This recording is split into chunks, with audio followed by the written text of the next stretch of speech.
Pets are like family members to so many of us, but they're also quietly leaving behind massive carbon footprints. Or should we say, paw prints?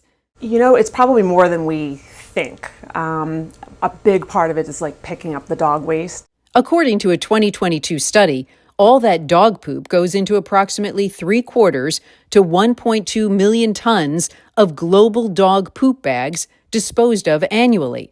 You could fill the Empire State Building every year with all that poop. It all does wind up in a landfill. It doesn't just break down. It's not like we're properly composting it. In the U.S. alone, dogs and cats are responsible for an estimated 64 million tons of CO2 each year, according to a 2017 UCLA study, most of it tied to what's in their food bowl, an issue that eco-minded companies are now trying to figure out. Human-grade pet food is problematic from an environmental perspective. I mean, it's kind of obvious because it tends to have more meat. Chilled pet foods, they're going to be much more costly environmentally and otherwise to package and transport. Turns out one of the most climate-friendly options is actually the most familiar, dry kibble with low meat content.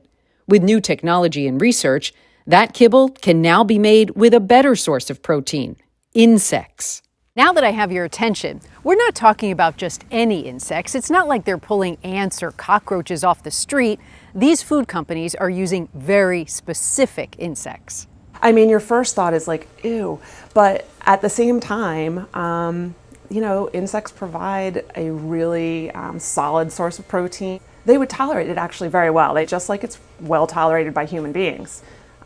It's just the idea of getting over the idea of where it comes from. Several pet food companies are using insects. One of these companies, Huella, says the insects they use take up only a fraction of the land needed to raise cows or chickens. The amount of water used, for instance. So we use 5,000 litres of water to produce 10 kilos of insect protein, whereas you'd need 1.1 million litres of water to produce the same amount of beef. Switching to insect-based food sounds good, but the environmental impact is less clear. There's no reason that the protein for dogs couldn't come from insects. There's not a problem with that.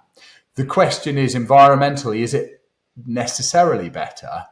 I think the jury's still out, and I think we don't currently have the evidence that means that we can definitely say that. So how can we improve your pet's carbon footprint? Pick up your dog's poop with something reusable and use kibble with a low meat content. There you go.